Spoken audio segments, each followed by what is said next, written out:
দিচ্ছি। 3 বছর পর জেল থেকে ছাড়া পেলাম। কি মৃগয়ার বিয়ে হয়ে গেছে?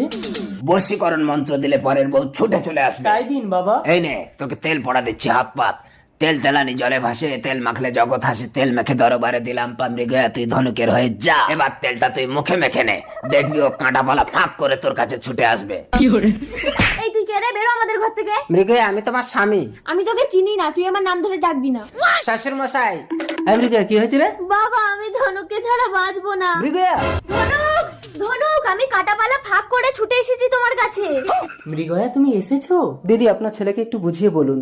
আপনাকে আমার মায়ের পায়ে ধরে ক্ষমা চাইতে হবে। আমাকে ক্ষমা করে দিন দিদি। আরে উঠুন উঠুন ময়মন বাবু, আমি তো কিছু বুঝতেই পারছি না। মৃগয়া তুমি যে ছুটে এসে আমাকে জড়িয়ে ধরেছো এটাই আমার বড় পাওয়া। তুমি তোমার স্বামীর কাছে ফিরে যাও। আমি তোমাকে ছাড়া বাঁচবো না ধনুক। মা তোমার আঁচল দিয়ে আমার মুখটা মুছে দাও তো। স্বামী আমি কোথায়? একে বলে বশীকরণ।